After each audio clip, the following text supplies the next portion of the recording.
আমরা যাচ্ছি তিনলই নদী বা তিনলই কান্দর, যেখানকার পরিবেশ অতি নিবিড় ও অস্থির। একসময় এখানে প্রচুর ডাকাতি হতো। হ্যাঁ, আপনারা যেমনটা শুনেছেন ঠিক তেমনটাই। শান্ত শীতল পরিবেশ, চলাচল খুব একটা কম হলেও দিনের বেলায় অনেকে ছবি কিংবা সেলফি তুলতে আসে, আবার অনেক ফটোগ্রাফারও। এই রাস্তায় মানুষ চলাচল খুব একটা কম। জায়গাটির নাম হলো খালিপুকুর বা পতিলে ভাষার কাছে তিলনই নদীটি অবস্থিত। অনেকে এটাকে বলে তিলনই কান্দর।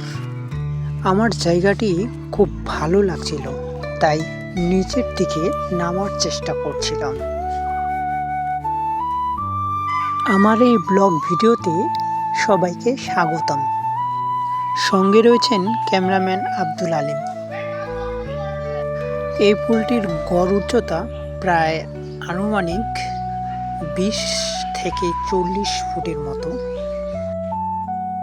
বর্ষাকালে এখানে প্রচুর জল দেখা যায়, স্রোতের মতো ধারা, কিন্তু তার নাব্যতা এখনো বজায় রয়েছে। নিরিবিলি পরিবেশ সবার ভালো লাগবে। এই জায়গাটি আপনারাও এখানে এসে দেখে যেতে পারেন।